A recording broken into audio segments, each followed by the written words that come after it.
What's going on, everybody? Welcome back to another episode of Logan's Lowdown. This is The Exchange, our interview show where we talk to all sorts of people that I find interesting, learn more about them, and everything in between that. Today, I've got a really special one. If you're watching this, or if you're watching a clip online, or if you're seeing this on YouTube, if you're watching the video, you can see that we're not on my couch in my living room. We're actually in the Woodstock studio for Business Radio X with one of the co-founders of Business Radio X, Mr. Stone Payton. How are you, Stone? I'm doing good, man. Thanks for having me. It's fun to be on this side of the mic for a change. I know, right? I was going to say when we were setting up, I was like, this has got to be different from you not sitting in the producer's chair. That's got to be interesting, right? Yeah, well, we'll find out. It might be a short show. If everything crashes and burns, it's because we don't have sitting anyone right there. But if all else fails, luckily, the Roadcaster is something I'm very familiar with, so I can reach around and there you go. Play with some levels if we have to. Again, I said it before we really hit going, but thanks for being here, man. This is really cool. Oh, it's my pleasure, man. And it's nice to be, as we met last time, and I told you about my makeshift home studio on my living room couch. It's nice to be in a legit studio. This is I think this is the first time I've ever done this, if I'm being honest. Oh, wow. I was never sat in a professional setting. It's always been either over Zoom or on my living room couch or something in between that.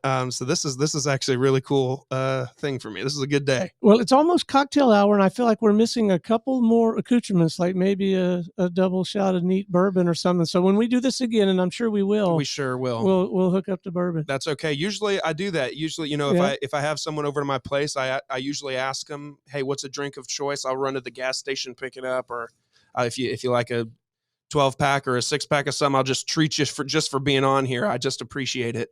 So yeah, next time we'll run a drink or two and we'll see how that goes. But not the gas station. No, we'll make a better stop. We'll maybe hit a liquor store or something, and we'll see where we go from there. So I guess I typically don't talk about my regular work too much on this, but that's kind of how we got connected. Yeah. We connected through I'd done a few business development things with Ashley. She's our mutual connection, and Wesley. Yeah. And we've met at a networking event here or there. We went to YPOW. We went to, I think where we first met actually was the 5K that we did for Limitless Disabilities in downtown Woodstock. You're everywhere, man. I try to be, man. I try to have my face everywhere. And so that's, I think, where we met for the first time. And that's when Ashley was like, oh, my God, you need to talk to Stone. Stone does Business Radio X. And at that time, I was like, oh, my God, I know Business Radio X because I also know Amanda, who's one of the studio partners. And here we are. Yeah. We're in the studio. This is awesome, man. I was telling you before we started, I'm just jealous. This is great. I just talked to Amanda. Well, I didn't talk to her. We traded emails, and I told her she's got to come see me, and I'll buy her a burger and a beer. So when she comes to town, I'll give you a heads up. Hell yeah, let's do it, man. I'd love to. I just texted. It was her birthday yesterday, and I texted her, and I was like, man, we need to link up. What's going on? But hey, she's busy making things work, and she's up in Forsyth. She's running that Forsyth studio with us. Is that y'all's newest in the Georgia area? I think maybe you know what? I don't think it is. I think the newest is Tom Sheldon out in the Northeast Georgia studio.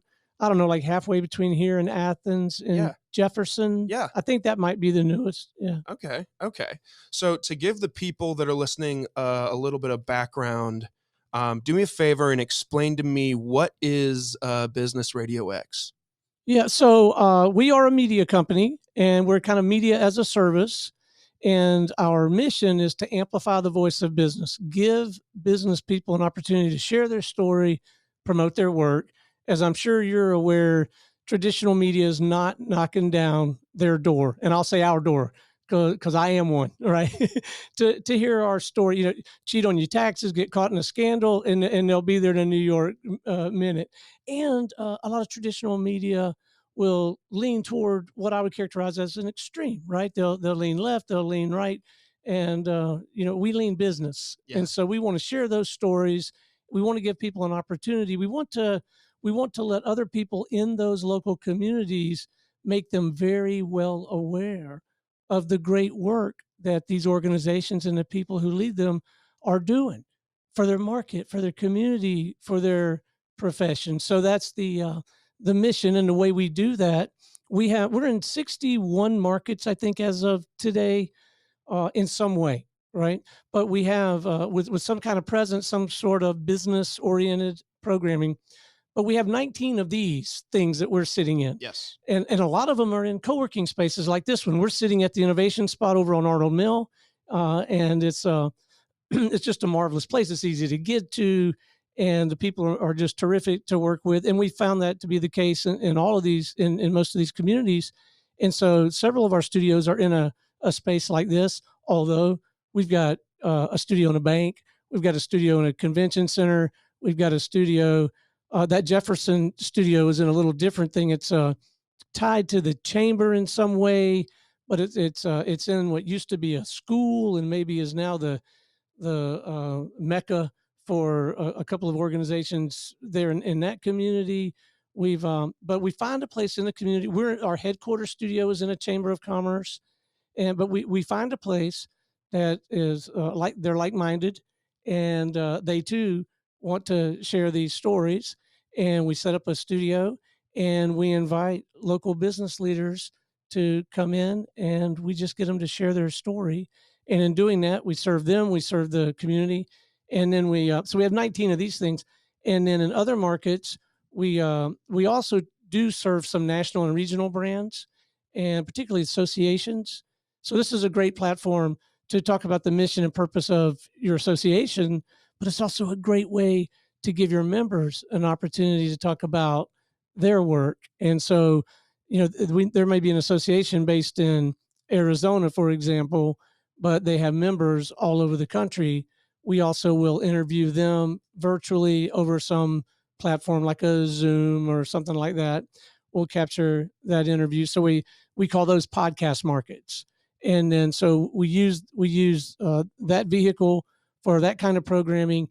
And when we get ready to launch a new market, for example, we're looking at launching in Cartersville, and we're also going to do something new in Chattanooga and Pensacola. Those three are on my mind right now as a managing partner. Yes. For the network.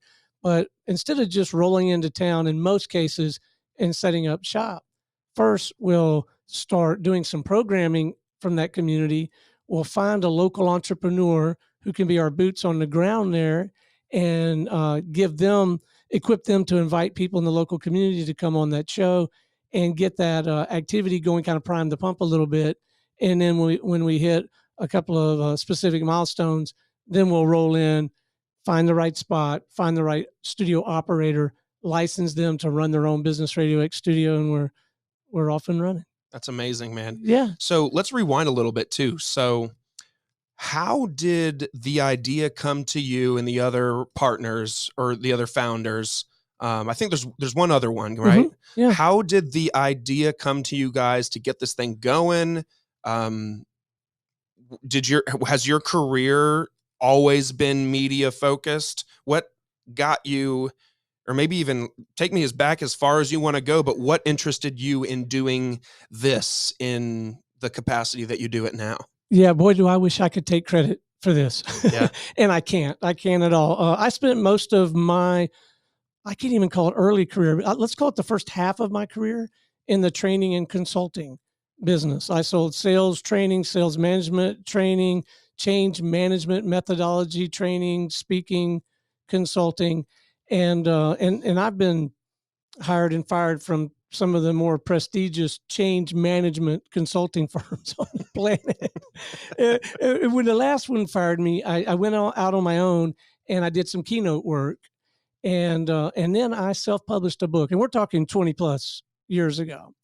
And I don't know how you'd be about it, man, but I would have talked to the high school newspaper about my book. Right. Oh yeah, absolutely. So I made the rounds, and this was before podcasting. Really, there were a few people capturing conversations and then figuring out a way to get them out there in a different way than like AM, FM radio and cable access TV. Mm-hmm. But I went on some of these more traditional, Saturday afternoon AM kind of shows like the I'm a Smart CPA show. and so I went on several of those, a little bit of cable access TV. I got a couple of spots on the more popular, like the FM things. And so I'd talk about the book, right? And it was a lot of fun, and it did help me get a lot more succinct in being able to describe my work. And the work at that time was helping other people who were marketing, training, consulting services to do it the way we did it in the big leagues. Because the way most people, even to this day, Logan, I got to tell you, the way most people go out there and try to market their training and consulting services, that's just not how we did it in the big leagues. So there's just nothing that they've been taught about how to do that is the way that we did it. So my practice was geared around helping a consultant that maybe on the surface looks like they're making 100, 150 a year. They're probably really making 45 or 50.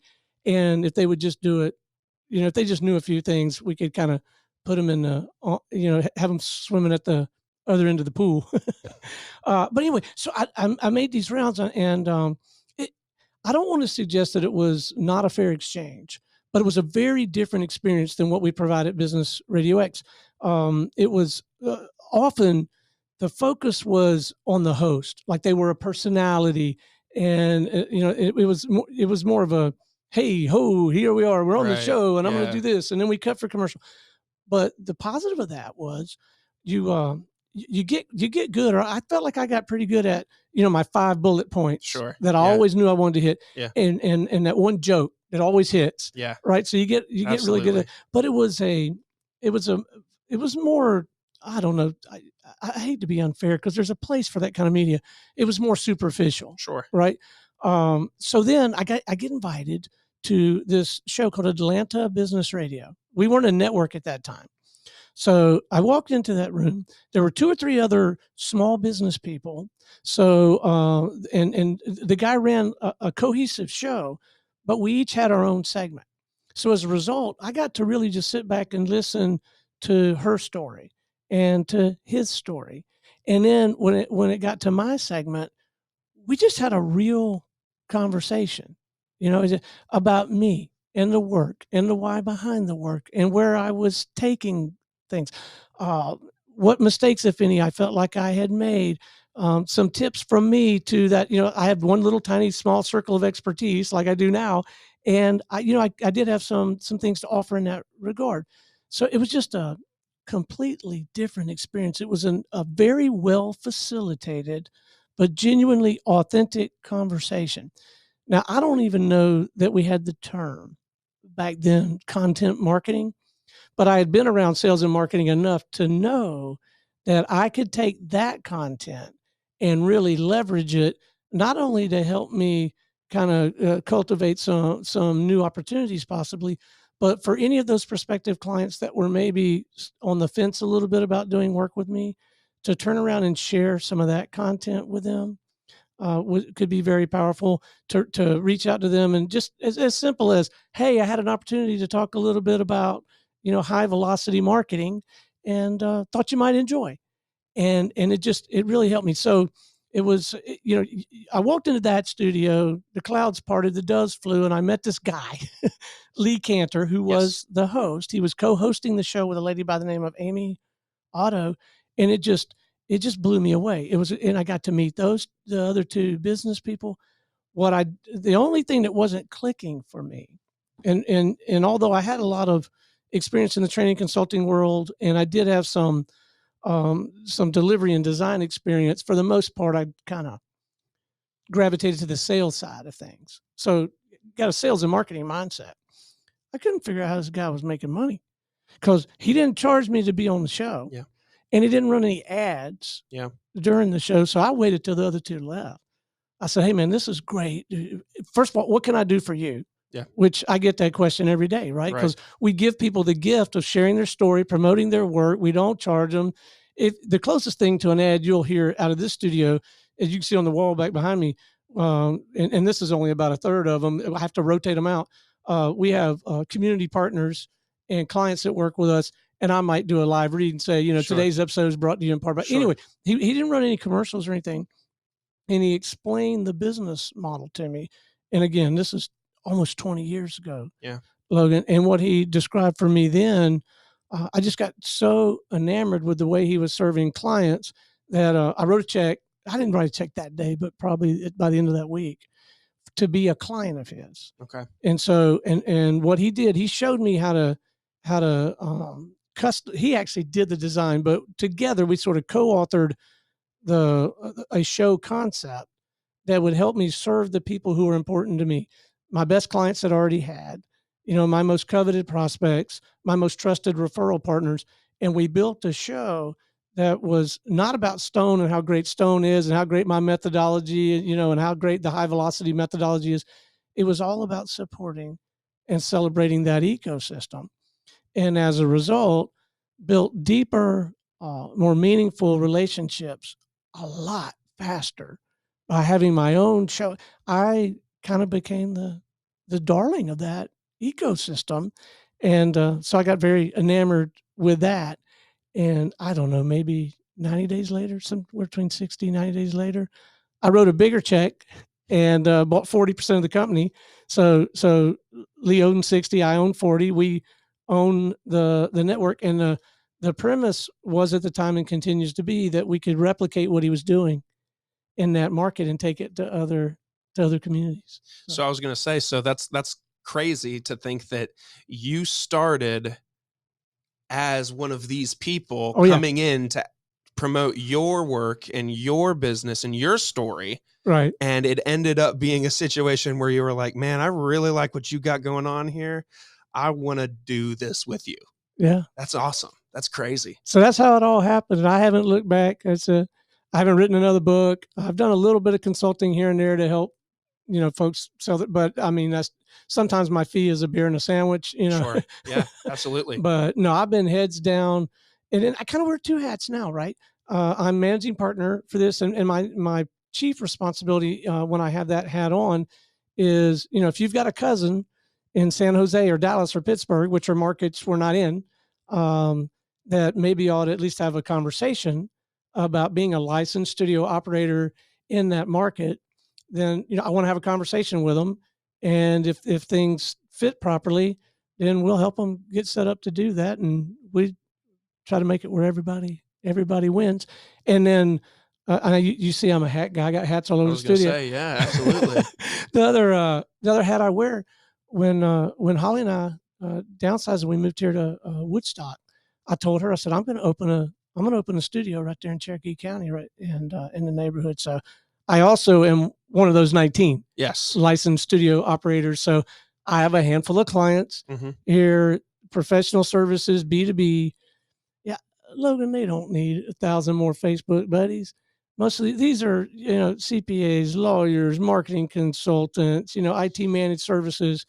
What they need is a dozen more real relationships this year, and that'll really move the needle in their business. And at the risk of sounding a little bit immodest, if they'll let me, I can help them do that. Sure. And so that's the two hats I wear. That's awesome, man. Yeah. Do you ever feel that, I think, and we talked about this a little bit last time, but maybe if you want to, you can go into it a little bit more. Do you ever feel like, I think I asked you, does the business aspect, the fact that, like you've said, this is a network that, like you said, we don't lean left, we don't lean right, we lean business. Do you think being, I don't want to say constricted to the business points of conversation, like last time you said that, if we wanted to talk about something not business related, that's not really the place here. It could be in the right context, but you're not going to have somebody come in here and talk about how they got, I don't know, they got hammered last weekend with their buddies at a pool hall or something. Like that's right. Not the subject matter. That's not the kind of entertainment. Would you say that you guys fall into entertainment, or is this more of a business? I think I answered my own question, but do you ever feel constricted? Do you know what I'm trying to ask you? I think I do. And I don't feel constricted for a couple of reasons, not the least of which is I do feel like even though I may be talking to business people, it's not at all uncommon for me to learn a lot about their personal lives. I don't know. I don't hold like business life here, personal life here. And I don't think a lot of entrepreneurs we do, and leaders do. And so you really can learn a lot about the individual as well in a conversation. And so I don't feel confined to only asking questions about their business. And I will often ask about other passions, pursuits, hobbies, interests that they have. And so I do get to learn a lot about those people. So that's one reason. But the other is my personal mission, what's always fueled the fire for me. And I guess you could characterize it as a personal mission. I really enjoy helping people and making money. And what I find is the more people I help, the more money I make. Mm-hmm. And the more money I make, the more people I can help. So that's kind of the fuel that drives me. So given the fact that I do have license to ask questions that go beyond the surface of what you might see when you're talking to someone about their business, I feel like it's fine to go there some. And what really gets me up in the morning is knowing that I've got the tools here, the methodology, and the heart, and maybe a little bit of intellect and experience that I can genuinely help that person. And again, I mean, it just always comes back to you. The more people you help, the more money you make. At least that's been my experience. Yeah. Yeah. One thing that I know that you and I agree on, even though I don't know if I've ever said this out loud to you, is that when you're talking about talking to people, you never say interviewing people, you never say conversating with people. You always say that you're getting someone's story. And I've said that across my whole career, if you will, of doing podcasts and stuff. People say, why do you like interviewing people so much? I'd be like, I just love getting people's story. I love getting to know how did you end up in that seat in front of me today? Like, how did you open up a restaurant and then lo and behold, 20 years later, it became McDonald's? How? Like, that has always fascinated me so much. I moved around a lot as a kid. My dad did commercial construction, or does commercial construction. The company he works for is responsible for a lot of the Atlanta landmarks that you and I both know. And so I moved around every 2 or 3 years. We'd finish it, but my dad would supervise these job sites, and we'd finish a job site and the company would say, all right, you're needed in Phoenix. And we'd pack up our bags and we moved to Phoenix that summer. I moved, I probably lived in 10 or 11 homes growing up from kindergarten to 12th grade. Wow. So people always wanted to get my story. And where'd you come from? Oh, your accent. You don't sound like you're from here. Oh, where are your parents from? They're young.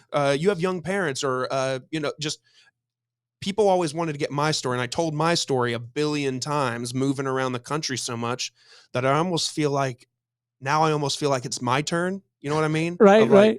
I want to sit across from a business owner, and I don't want to hear just the positives. I want to hear the lows. I want to hear about the days that you had to scrap together money from your kid's college fund to be able to pay rent for your restaurant to keep the lights on. Like, I want to hear all the nitty gritties, and I want to hear the positives too, but I just want to hear your trajectory. How did you end up from being a farmer in the 1820s to being president of the United States? I mean, how does one go from the other? So that's why I've always loved. So when I first met with you and you started talking about getting people's story, I was like, oh man, that's how I know me and Stone are going to get along, man. Cause you're the only other person I've ever heard use that phrase before. Is that right? And the depth that is there that people don't recognize. And I would say the same thing is true in a little different light. When you go to some sort of function like a fundraiser, or I know a lot of small business people around here go to like these networky things. And I don't know, I'm not a real networky guy. I don't have to be, because when I want to meet someone, I invite them to come on the show and I really get to know them. Sure. But even at those kinds of functions, for me anyway, I'd rather talk to 1 or 2 people and have a really in-depth conversation and ask them a question and shut the hell up and let them talk. To me, that is so much more of an enriching experience than trying to touch base with 15 of them and make small talk. And so this is like the antithesis of small talk. So it fits my personality. And going back to Lee Cantor, who built this whole thing, I'll tell you, one of his driving, probably his most, the biggest driver for him is he hates to go to those networky things. He would characterize himself as an introvert, but he knew he had to build relationships to grow his business. And so really the way he got started, he and a business partner, this is before my time, owned a neighborhood gym. Really? And they thought, okay, well, we'll write a book and that'll help us. And that got them some exposure, kind of like it did with me. guys, if you're out there, particularly if you're in professional services, B2B, and I think it's probably a little easier now, write a book. There's just so many advantages to that. And we can talk about that some if you want. But anyway, they wrote the book, and then that got them some exposure. And then they started making the rounds, kind of like I described to you that I did. And that they started a show called Dr. Fitness and the Fat Guy. And so Lee's business partner was a chiropractor and an elite athlete coach. So he's like, Dr. Adam, right? Yeah. He knows his stuff. And Lee, it's truly him, but also his persona in the show was just like the normal everyday guy who was having trouble being compliant with all the stuff that an expert like Dr. Adam would recommend they do. And so I'll tell you, because this is the way Lee relates it to me. Again, it was before my time. When they first started, they'd reach out to the guy running the local Gold's Gym or somebody teaching a yoga class or whatever. And then they started, I think it was Dr. Adam got somebody of a little bit of notoriety, like accidentally. And so then they started competing with each other to try to get guests that, kind of had a name, were a little more famous. And so then they started, and then Lee saw on the internet or something, this couple, I think it was a brother and a sister. They had a game. It was like a Trivial Pursuit game, but it was somehow geared to fitness. And he just reached out to him with like a cold email. Hey, I run this show. I understand you do this thing about fitness. Would you like to be on my show? Like a 2-3 sentence email. Not unlike the one we would teach clients to use today in our system, in our methodology. And, 15 minutes later after he shoots a note, they're like, yeah, what I got to do. And then, Dr. Adam's like, well, where'd you get them? And so they started getting every name you've ever heard in fitness that they'd be on Good Morning America one day and they'd be on Dr. Fitness and the Fat Guy the next. Like, cause they have to get out there and get on the, so anyway, so that's how Lee got started with it.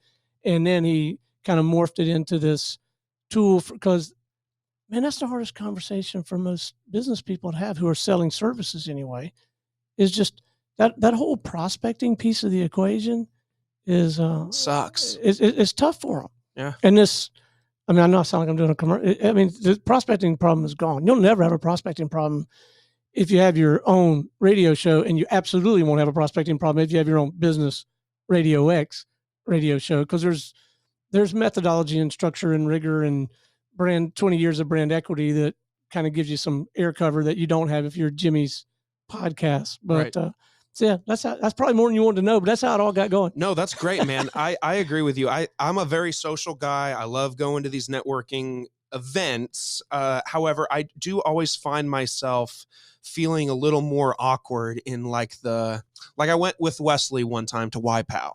Mm-hmm. And, it's a bunch of people that probably all have amazing stories individually, but those networking events don't ever really give you the time because there's a little bit of structure to them. And this is no disrespect to them, because I've gone to those events before with the YPOW people and the in Woodstock people, and they're always great fun. And I love working with those people.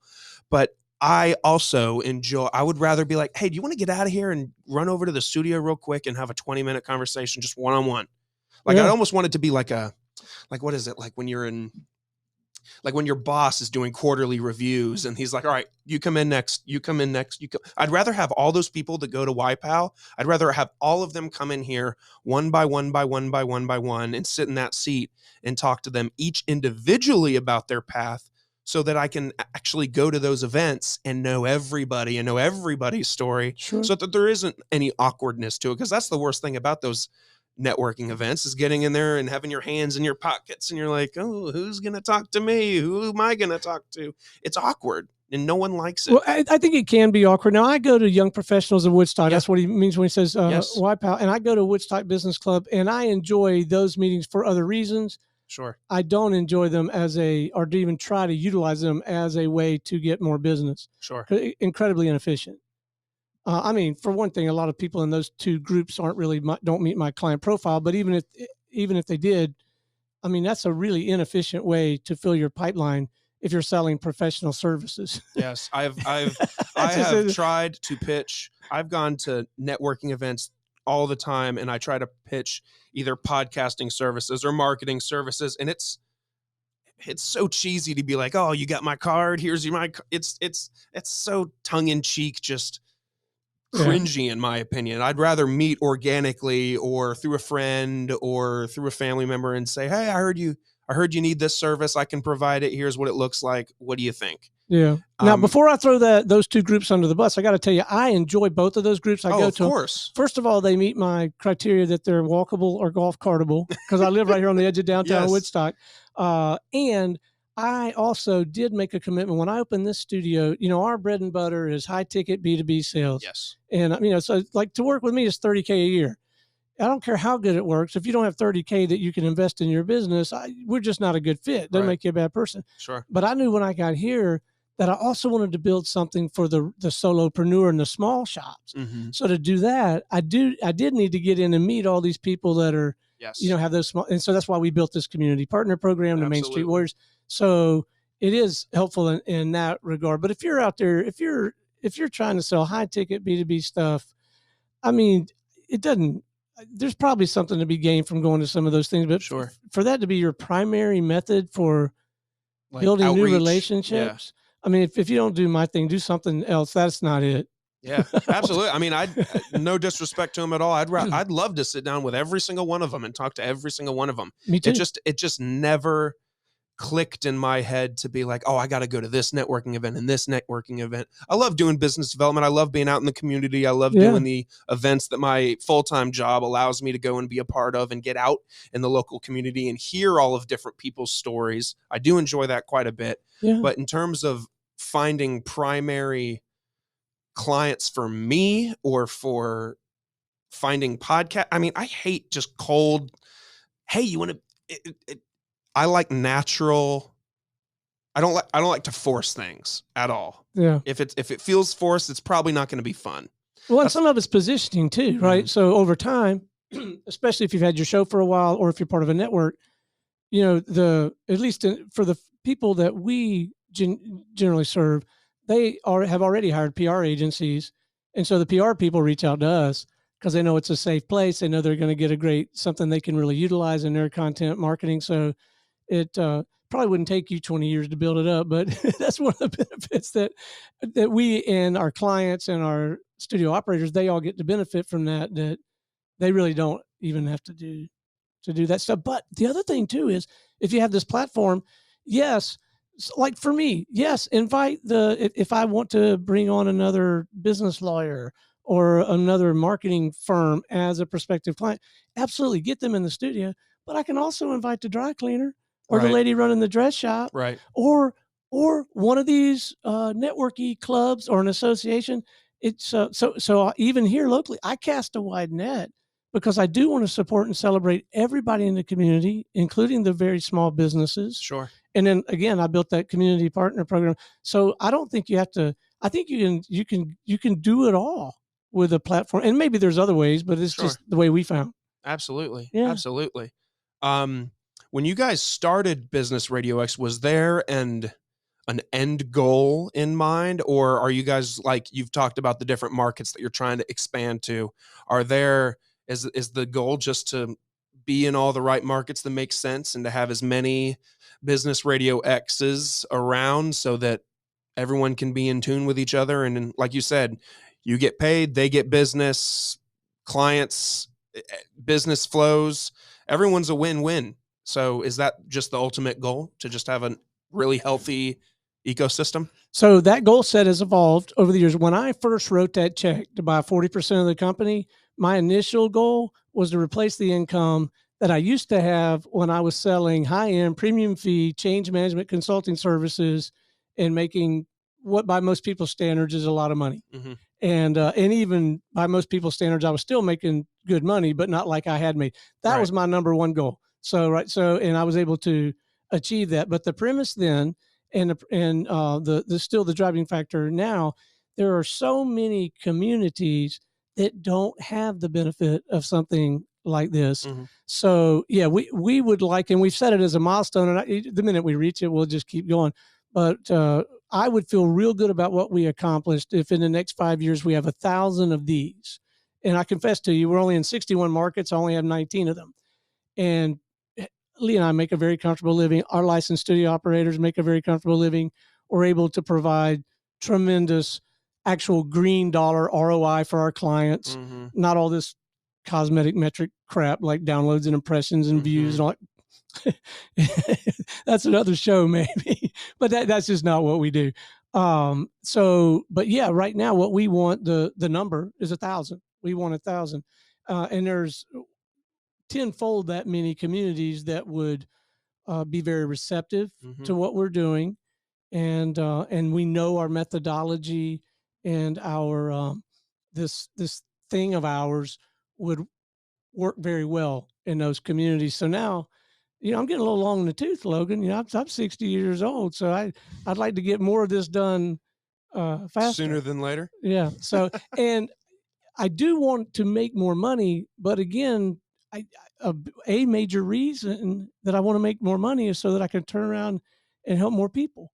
Mm-hmm. And then again, it's like a flywheel, man. Once you get that thing going. Yeah. But yeah, that's the objective, is to get an operation like you see right here in 1,000 communities. I think that's very doable. Oh, I do too. Because you got to think that there's at least 1,000 other people that live just in the metro Atlanta area that think just the same way that you and I think about this stuff, and think about all the different states that you aren't in, the major cities that you aren't in. Think of how many people you just, like you've said earlier, you just got to find the right person that makes sense to be your boots on the ground guy. And maybe we've been too selective. We do have, our, what do you call it? The website presence, our digital presence. We have unusually high domain authority. We're very well trafficked. We got all of that kind of stuff in place. But I think one of the reasons is the people that are on our team helping us execute on this mission. Maybe we've been overly selective. I don't know, because there are some shortcuts to making money in this business, and we've chosen not to take them. But yeah, there's entire states we don't have even a podcast market in, much less a physical studio. We got a lot of work ahead of us, Logan. I'd say so. What do you think, for somebody who's been in this industry for a long time, what do you think about the current state of the podcast market? Every time you turn around, you see that, Dave Chappelle or Conan O'Brien or, Joe Rogan, the big one that everyone knows.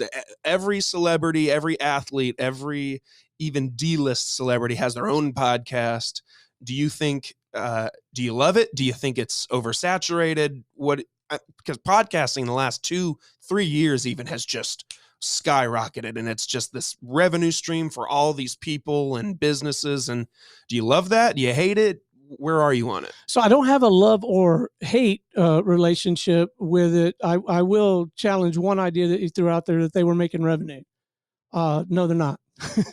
A couple of the celebrities that you mentioned have been paid to join something like a podcast network. The vast majority of people who are doing what you and I do right now don't make any money, period. Amen. True. I don't know what the numbers are. Well over 80% of, and there's millions. There's several million podcasts. 'Cause there's no barrier to entry. Mm-hmm.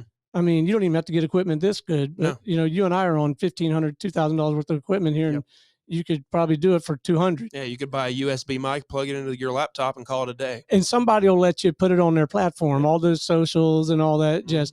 But 80+% of people who start something like this, they publish 10 or fewer episodes and quit, because it's a lot. There's more to it, and they didn't, and they thought they were going to get a big audience, and there's a lot of work, and sometimes they made it a lot of work when it didn't have to be, so there's all that. And then alarmingly, perhaps almost 100% of business podcasts fail to produce a green dollar ROI. They may, a small group of them will get, I mentioned that term, cosmetic metrics. Some of them will get some of those things, like they'll get a few thousand downloads or whatever, engagement or Facebook, none of which translates to any money. They don't, and so they quit. Now, celebrities, there are some celebrities who are making some money, and I think what you'll find is some of them have sponsors. Like, you go listen to the show, and then you listen, and then a sponsor is paid to advertise on their show. Again, even that sponsor is probably not making any direct revenue from that. That's usually a large organization. It's part of an overall awareness kind of branding campaign. and they've got a whole bunch of other stuff they can't measure either, like the billboards, or they show up at the community events, or they sponsor the wet t-shirt contest or whatever. Like there's no like direct path to revenue. Yeah. But you will see, like, I mean, the Joe Rogan, he's not going anywhere. The comedian, did he die or did he kill himself? Norm Macdonald. I think he just passed. I don't know if he killed anyway, himself. he had a very successful. So you got a handful of those folks, but they were brands. They've been working on their brand for 30 years, just like Business Radio X have been working on ours for 20. Right. So that's a different animal. Like if they come out with a different platform tomorrow, I don't like holographic interviewing or whatever. Right. Joe Rogan can start that tomorrow and he'll dominate. Yeah, absolutely. Right. So, but Joe Smith, who runs a CPA firm, right, that ain't going to happen for him. Right. And so, and I think what happens sometimes is people get enamored with those kinds of things, and it's easy to feel like, if I do it, I record it, and then I take little pieces of it and I put it on social media and all that, and then all my buddies hit the like button, and then somebody says, "Oh, great job." And for a little while, that emotional compensation, I guess, is enough to get them through some of the. But I mean, it doesn't. That doesn't produce actual any results that I would care about anyway. Absolutely, that's good to hear, man. Because as a dude that's been doing it for 6 years, and this is episode 349. Hearing what really blew me away when I first met you last time I came over here was when you said that we don't give a diddly damn about downloads, views, likes, comments, because the podcast networks that I have followed and listened to, of not celebrities, but just like, regular old people like you and me that end up making it, all they talk about is, oh, our shows get this amount of downloads. Oh, they get this, they get that. Do you listen to a lot of podcasts? I try to not. Well, I mean, I do to get some inspiration. But I listen to a good bit probably. So what was the last one you downloaded? I couldn't tell you. You've never downloaded one. No. You've never sat at the computer. No. And said, I'm going to take that interview and download it, and then you've never done it. The only time I can think that I would ever do that is if I had a podcast I wanted to listen to on the plane. Yeah. And didn't have Wi-Fi. That's the only time I think I've ever downloaded a podcast. And then maybe it's got a sponsor. Maybe. And then have you ever, I think the answer is probably no. Have you ever downloaded it and then went and bought that beer or bought those diapers or bought that lawnmower? Believe it or not, I have. Yes. Okay. I have. All right. I have. There's one or two, I forget what the spot, this shirt is it's called, this isn't an advertisement, by the way, people. This is just genuine. No, we'll send them an invoice. They're called, you're right, there you go. They're called Rowback. It's a golf brand. Yeah. And I'm a horrible golfer, but I love their shirts. And I heard about them on a podcast I listened to, and they give them a 15% off code or whatever. And God, these shirts are amazing, man. They've just got that stretchy, material that's just, whether you're 300 pounds or 30 pounds, the shirt will fit you. Well, maybe I've got it wrong. Maybe people listen to the podcast, listen to the sponsor, buy the thing. I am skeptical about that happening enough to make that sponsor's investment worthwhile, but I could be dead wrong. I would be real skeptical about you buying CPA services, legal services, marketing consultancy. I don't think business people are buying business services because somebody advertised on somebody's podcast. But hey, what do I know? I would absolutely agree with you. I don't think if you had a guy on your show that said, hey, I've got, trust and will services, I think, well, dang it, I need to go get a will done. I'm going to call that guy. He might be at the top of my list because he's somebody I heard on a podcast recently, right. But I do agree with you. I don't think the strong majority of people are going to go and buy a business to business service. Well, and I may have that wrong, but I'll tell you what they will do is if that guy is a guest and now he's in Cherokee County and he wants more small business clients and whatever his other methods are for getting out in front of people, if he turns around and says, and he sends a little note to people or mentions it to them, hey, and maybe he's talking to them about tax planning or, some kind of tax shelter or something. I was just talking about this on Cherokee Business Radio. Here, I'll send you the link. And then that guy still might not listen to it, but just the fact that they were on a show and they were talking about there's an authority and a credibility. And then I can almost guarantee you, if it had not been Stone's show, of one of my client shows, and that person had reached out to them, invited them to come on the show, made it all about them, gave them the gift of sharing their story and promoting their work. And this guy sold something to CPAs. I don't know what CPAs buy, pencils. If he sold pencils and it came time for that guy to buy 1,000 more pencils, I can almost guarantee you, barring something really unusual, the guy's going to buy his pencils from my client. Yeah. And that works. It always works. It never doesn't work as a relationship building tool. And then, yeah. If there, I love that, because I think that all of the people I've interviewed over the years, I can still hit them up. Even if I haven't talked to some of these people in 2-3 years, I could still text them or call them like it was nothing, because I had that one-on-one interaction with them like we're doing right now. It's almost like you're friends for life, or you're bonded for life. When you sit in a room and sit across from someone and get to know them for an hour, it's a weird connection, but I love it. No, absolutely. And first of all, they'll take your call for sure. Oh, for sure. And they will genuinely listen to you. They will give you an opportunity to share some information about your products and services. They'll entertain that conversation with an open mind. If everything else being even remotely in the ballpark, they're going to buy the service from you. If their spouse's brother, if their brother-in-law or sister-in-law is in the exact same business you're in, and there's just no way they can buy your thing, right? It's like, my wife will kill me. Look, I would do business with you tomorrow, but I can't. My wife's in the same business. You sell office furniture. I can't. My wife will kill me. Yeah. They'll still do everything in their power to help you. And to your point, you've got a lifelong, genuine relationship, not some, social media, right, hey ho thing. And I mean, I don't guess Business Radio X is the only way to pull that off. It's just, we've been refining that methodology and that machine for 20 years. So there are some things that we can do to ensure that happens consistently over absolutely. time. So, absolutely. But look, hey, I have a tendency to feel like Business Radio X is going to solve world peace. So take everything I say with a grain of salt. But I don't know. It's enabled me to help a lot of folks and make a little money. There you go. That's all that we love. Helping folks and making money. That's my thing. There you go. Stone, I mentioned to you last time that whenever I get towards kind of the end of the interview, I ask every single guest the same grouping of about 10, 15 questions. Oh, I didn't study. Oh my goodness. That's okay. They're all first date questions. They're just kind of to pull everything back, and somebody listening right now be like, wow, this guy has been a co-founder and, one of the people that's been putting this name all over the country, but he still thinks this, or he enjoys on his free time this or that. So these questions are supposed to help get to know someone on a.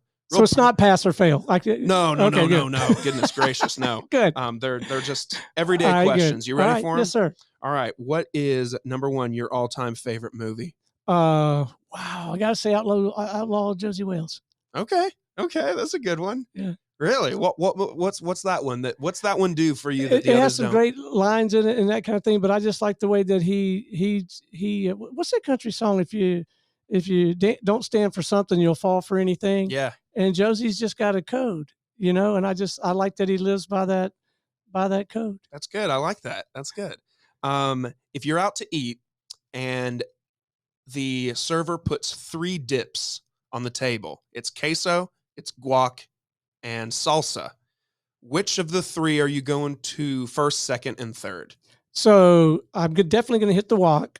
Okay. But I just like anything spicy. I'm going to hit all 3 of them, but I love guac. Yeah. Yeah. Absolutely. I put it on everything. Which is dead last for you? If one of them that you could just throw out and not feel anything. If I could only have 2 of the 3, then I'd get rid of the queso. Okay. But I would dip into all of them. You're keeping queso. You should take me to Taqueria and we'll. Okay, that's fine. To Pure. You take me to Pure and I'll show you. But no, I would definitely hit the guac. It's good for you. It tastes good. And then when we go to La Paria, yes, I get them to. They have the regular they bring out, which is too hot for my Yankee in-laws. But then they also have I think they call it Diablo. Like they have the super hot stuff. Oh yeah, they do. I was just at La Paria yesterday. All right, I have them bring that. Heck yeah. Okay. Good stuff. All right. You get to listen to 3 musical artists for the rest of your life. You get their existing catalog, and if they're still alive and recording and making music, you get whatever they put out from here till the end of their career as well? Not in any particular order. George Jones, Hank Williams Jr., and Don Williams. Okay, all great. You know what's great is besides, I don't want this to come off a certain way. Besides my grandfather, I've never heard anybody bring up Don Williams before. And when we were going through our soundtrack to our wedding, my grandpa was like, play some Don Williams. I was like, all right, Grandpa, I'll think about it just for you. What song in particular? And the first thing he says is Tulsa Town. And he goes, I want some Tulsa Town playing. And I was like, all right, we'll figure it out, Grandpa. We didn't end up playing it, but because after listening to it, I was like, oh, I'm sure that's a nice upbeat country tune or something. I played it and I was like, this is not the vibe for my wedding I was going for. No, but Don is great grilling music. Yes. I mean, they all are. Yes. But, and I went to a funeral not too long ago that was kind of my flavor of funeral. It was a memorial service. Sure. And they did one of those videos like you do the, when somebody graduates or somebody like dies or whatever. Almost. So this guy had died within the last few weeks. And Hank Jr. was on there singing, if heaven ain't a lot like Dixie, I don't want to go. That's it. That's it. That was great. That is awesome. That's good. That's good stuff. Let's imagine that on this coming Saturday, you wake up and you have no obligations. What is your ideal no obligations to anything Saturday looking like? So if it was hunting season, I'd be in a tree. Yeah. Like that, and I am most Saturdays during hunting season, but since it's not hunting season anymore, I'd be fishing. I have never probably will be. I have never gone hunting, Stone. I'd love to go. It's fun. And it's fun even if you don't get anything, just to hang out in the woods. It's the camaraderie. It's like I'm horrible at golf, but I like going just to hang out with the boys. Yeah. That's it. Yeah, I'll probably drown a worm this Saturday. I don't have a lot of obligations. I built my whole life that way. There you go. That's how you want it. That's the goal, right? I try not to have obligations like Friday through like Tuesday. Yeah. Yeah. I'm sorry that I scheduled this on a Monday. This is not an serious. obligation. This is why I could do this, because I didn't have any obligations. True. Very good. Kind of in that same vein, if you are on your own for dinner, if you're told, hey, are you married, Stone? Mm-hmm. Yeah. So if the wife says, hey, I'm out with friends, family, whatever, you do dinner on your own, where are you going? So it happens all the time. My wife is Holly. She's neck deep into Woodstock art scene. She teaches a watercolor class. She's going to be taking a clay class. So this happens a lot. So my routine would be I would hop in the buggy, the Business Radio X golf cart, or just get on foot, walk to town, and hit a couple of the bars. But the first thing I do is see what the food truck is. Okay. And I'd probably land on a steak somewhere. If I didn't, we have these envelopes at the house, and if there's money in the Stone envelope or the miscellaneous envelope, then if it's empty, I'm staying at home and cooking beanie weenies. But if there's money in it, I'd have grabbed a 50 or 250s and gone down and got a steak. So steak would be my first play. But man, there's something good at Ips. There's something good at Daily Drive. There's so many great places here. Pure, Century House. Yes. Yeah. And I know every bartender in town. So there you. I don't even have to order it. I just sit down. They bring me. They know what I want. Oh, that's amazing. Yeah, double bourbon neat. That's what I worked during COVID. I worked at a pizza restaurant to make extra money because things were tight during COVID. Yeah. And I worked at a pizza joint making some extra money. And there was this guy that came in every Saturday morning, came in with his little iPad, and he was typing away, doing whatever. And as soon as he sat down at the bar, the bartender brought him his beer that she didn't even take his order, just brought him his 2 slices of cheese and pepperoni and called it a day. And I was like, that's who I want to be right there. I want to be that guy that's retired, shows up, they put his beer on the counter. He doesn't even have to order the usual Steve or something like that. And I'm like, yep. Sweet. That's it. That's it. That's what success looks like to me. But yeah, I would have a steak if I was out of money, I'd stay home and eat some venison. Okay. When you listen to music, are you a radio guy? Are you Apple Music, Spotify? What platform are you on? So Alexa at the house, because it's so easy just to ask her. In the golf cart, I've got a bunch of CDs, all the artists that we mentioned earlier, and then my local favorite, Cody Bolden. Okay. Cody and Lauren run the Pie Bar. Cody is an incredible artist. They're just good people. And so we have a Cody Bolden CD. We pop it in there. We crank it up. One time, Holly and we wanted to catch him. He was playing behind at Reformation. Yeah. And now he's very successful. He's out on the road. He's probably on the road right now. Really? But he'll also come to town and play Mad Life or Reformation or the Canton Theater or whatever. And I said, hey, baby, Cody's playing. So we hopped in the buggy and we popped his CD and we were playing him in the golf cart as we pulled up to him play. So, hope we didn't mess him up, but yeah, that's my local awesome. guys, Cody. Good stuff. Good stuff. Yeah. Maybe I need to get in touch with him. Pie Bar. I've not been to Pie Bar. Well, we'll go in a minute if you want to. That's fantastic. Oh, okay. What do they serve at Pie Bar? Pie. Any kind you want, you get about a slice. That's my go-to movie. Living in this town, Logan, it's like living in a Hallmark movie. Like I already told you, I know every bartender in town. Well, I know most of the retailers around here. I know several people. My go-to move, like if I was coming to visit you, I don't even have to know, but eventually I find out what kind of pie you really like. Yeah. But I'll just show up with a couple of slices of pie. It's like it's like Mayberry. Look at you, man. Look at you. I love Pie Bar. If you're getting a little too crazy on a Friday or Saturday night, what is your go-to karaoke song? Okay, I cannot carry a tune in a bucket, so it's highly unlikely, even if I were to have too many. And I'm pretty good about kind of knowing where my line is, Sure. and I don't like. Even as a young person, but certainly at 60, I don't like to be out of control. Sure. But even if I went over that line, it's highly unlikely you'd get me up there doing karaoke. I might get up there with somebody and mouth the words. Sure. And Whiskey Bent and Hellbound, If Heaven Ain't a Lot Like Dixie, She Stopped Loving Her Today, Sure. He Stopped Loving Her Today. It'd be one of those that I know all the words to, that I don't have to look at the screen. Exactly. One that you can prance around with a microphone and your friends are like, wow, he knows every word. He ain't looking at the screen once. But I just have a horrible, I have no musical talent whatsoever. My kids, my wife, are their arts. I can't draw a stick figure. I can't sing. I can't play any instruments. My kids can do all that stuff. That's awesome. How many kids you got?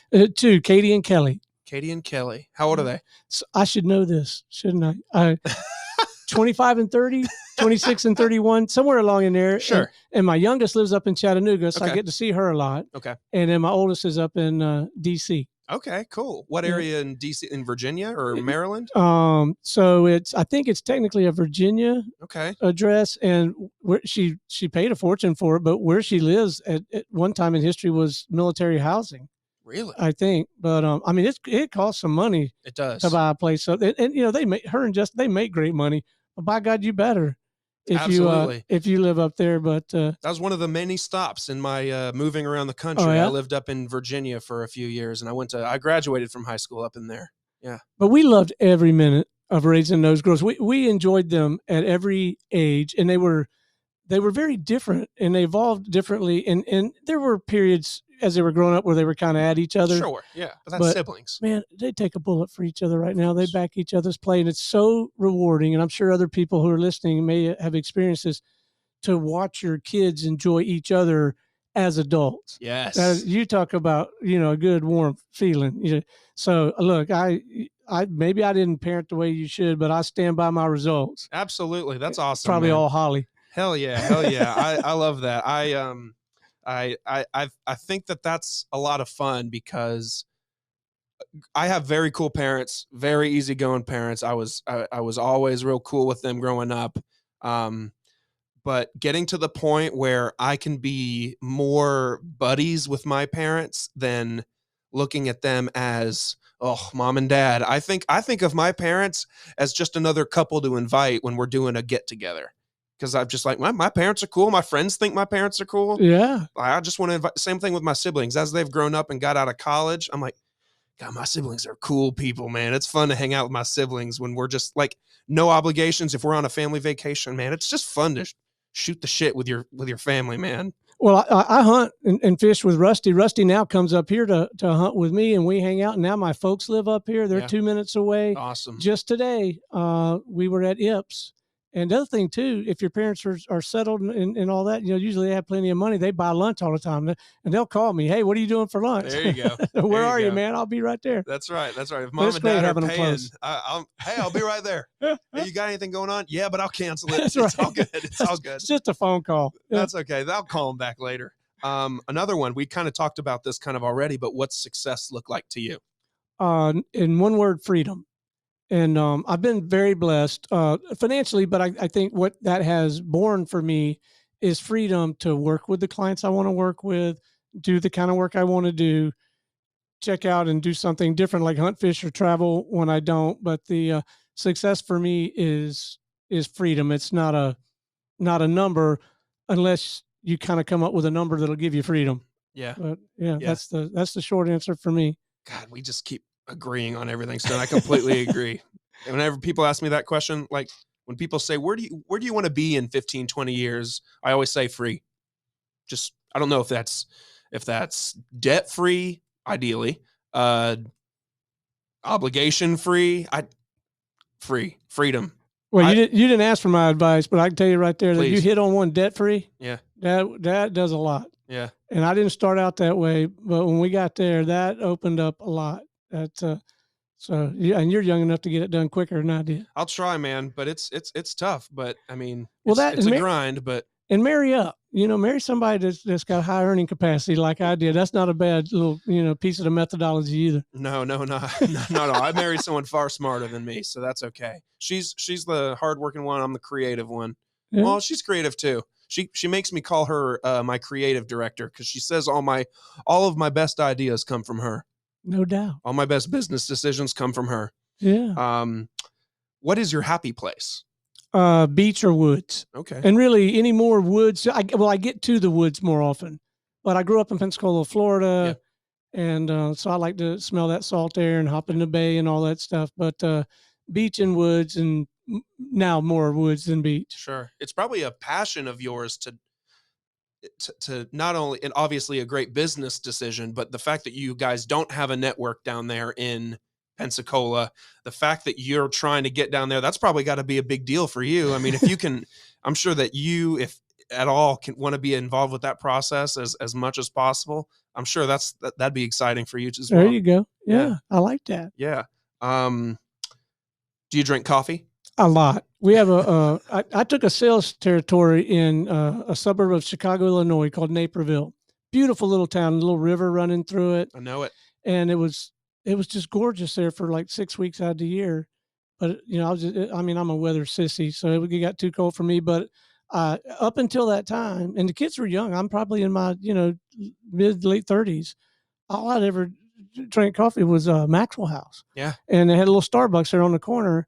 And so I started buying the Starbucks coffee. And it's like that was my gateway drug. And then I got to the Americano and then the espresso. Oh, yeah. And then now I got an espresso machine at the house. Oh, yeah. So I'll hit that. Then I'll walk down to the Reeves house and get me some coffee if I'm out. If I'm parked at the field office, I call it, right behind Reformation in my buggy where I take my morning calls. And then now we can walk over across the street on Chambers and great staff, marvelous experience over at Bazaar Coffee. I've not been there. And so, yeah, I'm a coffee hound, man. I love it. What's your order? Double espresso. Okay. I mean, I'll occasionally get an Americano, Sure. but I'll get a double espresso. And if you go to Bazaar, well, really Reeves too. I mean, they know what like a cortado is or whatever it is. I love it. Good deal. Good deal. Kind of a deep one here. Uh-oh. A few more. I'm not that deep, Logan. I'll try to go there. About to get deep on you, Stone. What's your greatest fear? My greatest physical fear that I can think of. I got in a wreck when I was in 1987. So maybe my early 20s. A car wreck? Car wreck. And I really thought I had died because I got thrown out of a convertible and I couldn't move anything. And I thought I was paralyzed. And so one of the gifts that came of that is I do kind of squeeze the juice out of every day, right? Because I recognize how short life is. Can be. So I really think overall that was a gift. But I am a little bit, I'm not scared of much, man, but I really would not, if I can help it, would like to not be paralyzed. Yeah. I don't know. Maybe that's a weird fear. But so I don't want to jump out of an airplane. I think it'd be fun, but I don't want to. The thought of your chute not working or something going haywire or. Like the thought, dying, man, I've had a great ride. If I die this evening, I mean, it's all good. But so dying doesn't really scare me, I don't think. Now, I've never had somebody shooting at me, so maybe I'd change my mind in the moment. But yeah, I don't know. I can't think of anything. I'm trying to think if I have any kind of like a psychological fear that's not physical. So I don't have anything coming to mind, but I'd really like to not be paralyzed. That's a really valid answer. especially given that you had that experience. That's crazy. Yeah, because I really thought because I didn't feel like I couldn't move anything, and that just Was your body just in I'm like shock? 22, 20. Why couldn't you move anything? Had you broken a bunch of stuff? Or? Not a bunch, broke a collarbone and all that. No, Okay. and maybe I was moving my feet and didn't know it, Yeah. but my thought was, oh my God, I'm paralyzed. Right, my thought wasn't, oh my God, I'm gonna die. My thought was, oh my God, I'm paralyzed. You know, and so that's horrible. I don't know. So dang. Hopefully we didn't jinx it, man. No, I know, right? I'd like to think that I've got the mindset and the support system, and I think I do, that I would make it through that if it happened. Sure. And so, but yeah, at the moment, I would really like for that not to happen. Absolutely. I will second that and say I also, for one, would not like to be paralyzed. Yeah, no fun there. 2 more. All right. One of them, this seems to be a topic that people disagree about on the internet all the time. And I have this debate with my friends all the time.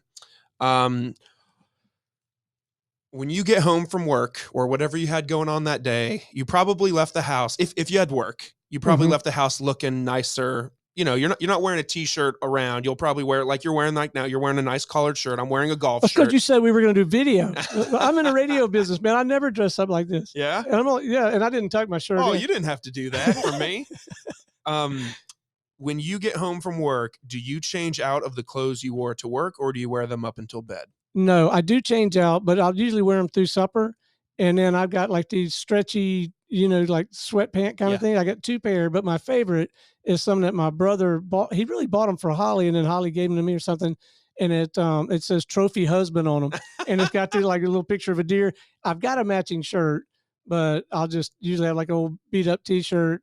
And then, so usually so I might wear whatever clothes I got on. But again, the clothes I got on, you could also wear the square dance or hunting. Yeah. You can. It's very versatile. I'm in the radio business, but no, I'll do the sweatpants. And I got this 1 pair of thick socks. I have my night uniform. Okay. Good deal. Good deal. I'm the same way. As soon as I get home, depending on the progress of dinner, my wife's usually amazing and has dinner ready for me, or maybe 5 minutes after I get home. She times it perfectly.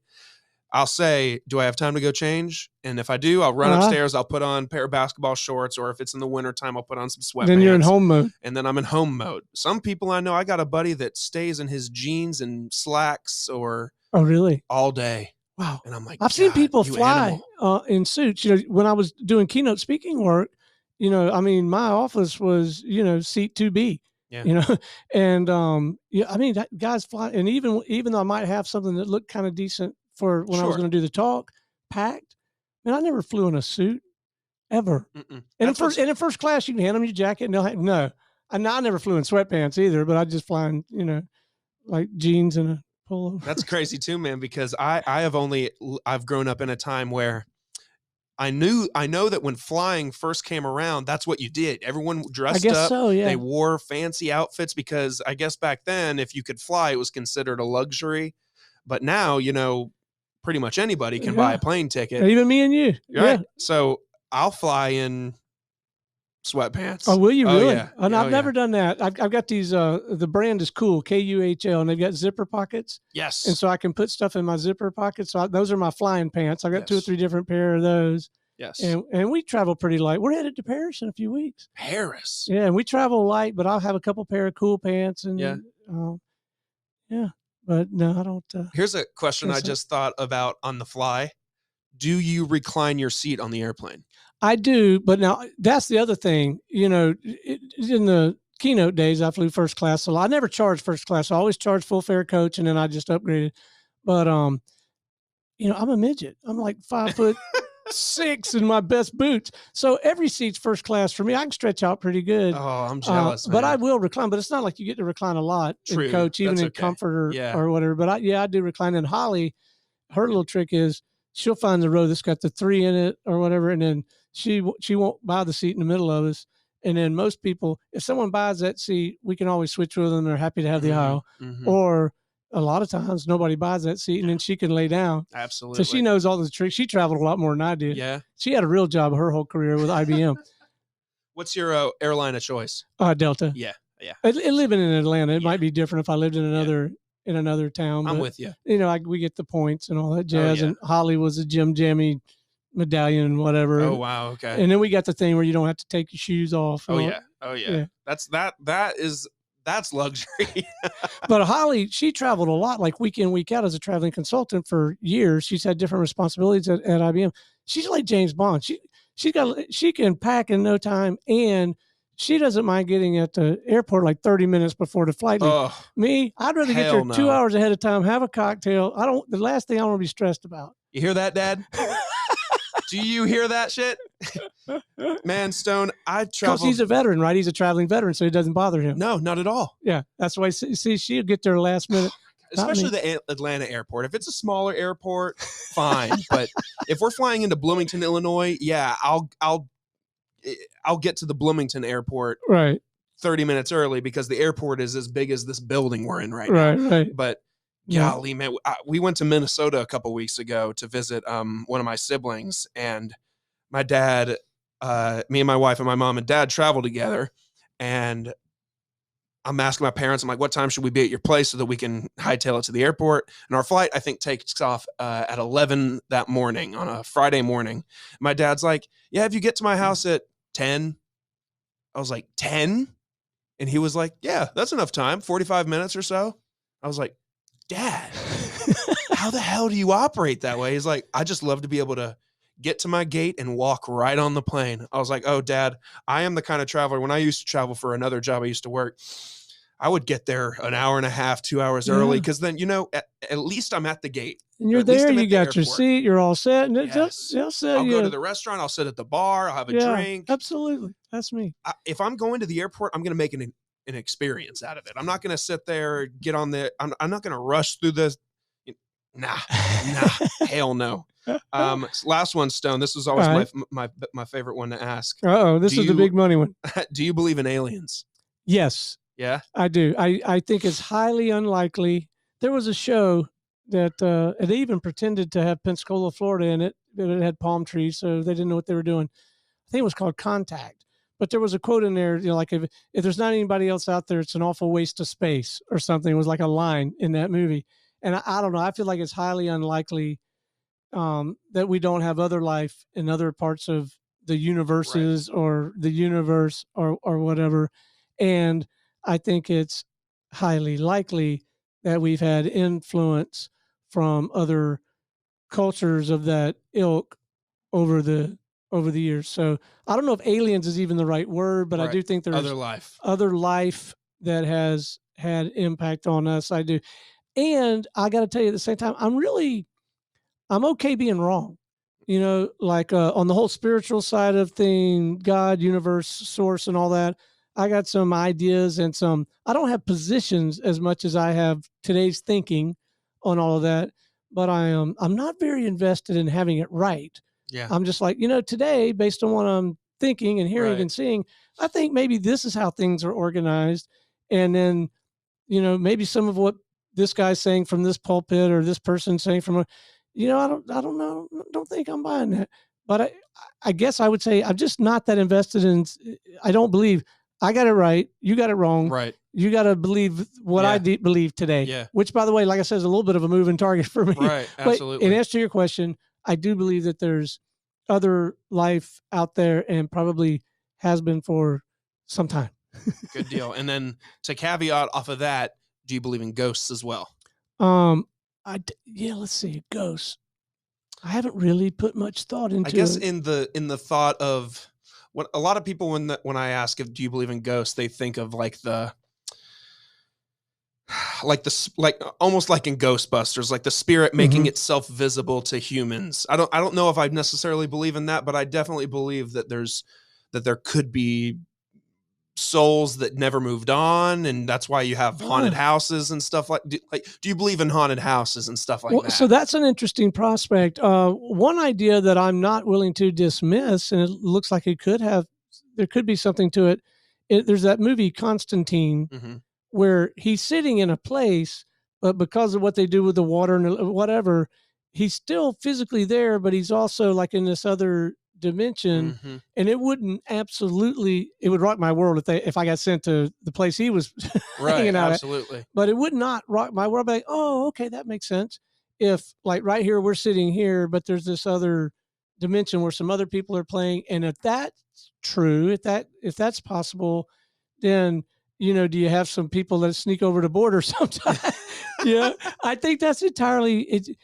I think I find it maybe more plausible Yeah. than some might. Yes. And then Yeah. I get on YouTube and I see like trail cam pictures of ghosts. Of That's like, course. I don't know if that's manufactured. Or, I'm like, okay, Sure. it could be. I Sure. don't know. Sure. Yeah. Well, Stone, that's all I got for you, man. That's all right. I'm surprised you could find that much to talk about. I'm not that deep and wide, man. Logan. I try my best. I sincerely appreciate it, Stone. I love that we got to do this. Well, thank you, and thank you for giving me an opportunity to share my story, man. Yes, absolutely. So with that said, to the people that are listening, to the people watching, if you want to plug yourself, plug the business, do what you want to do. Well, not necessarily plug the business, but I would love to connect with anyone who wants to have a conversation about anything that we've talked about, whether it's Business Radio X, our community partner program, Main Street Warriors, or hunting, fishing, bourbon, whatever. So I'll leave them with a couple of coordinates if that's Sure, okay. Sure. So easy to get me, text or phone. I mean, I'm not that great about picking up a phone on an unscheduled call, but I'm good about getting back to you. 770-335-2050. The company is Business Radio X, and there's a website, businessradiox.com.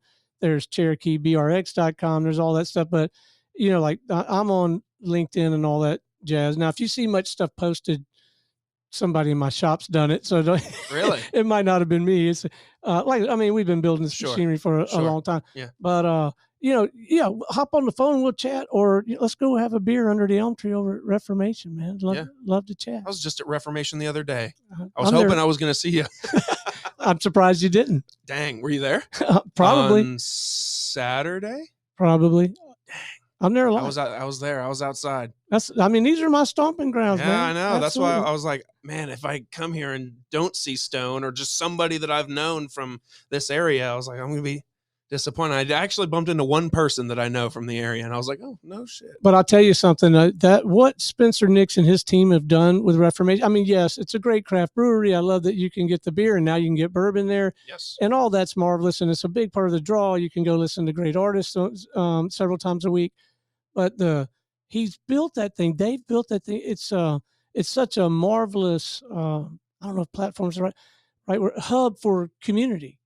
I mean, what they've built there is just such a great thing for the community. And I feel so blessed that we have people of that character in our, here in our community, and that they've invested the time and energy and the resources, not only to get it up and running, but to keep it going. So for me, like, Spencer Nix is like my hero. Hell yeah. Yeah. I love what he and his team have done over there. Well, Mr. Stone, I appreciate every minute of your time. Thanks for staying late today and giving me an hour and a half of your time. I sincerely appreciate it. My pleasure, man. Let's do it again sometime. Absolutely.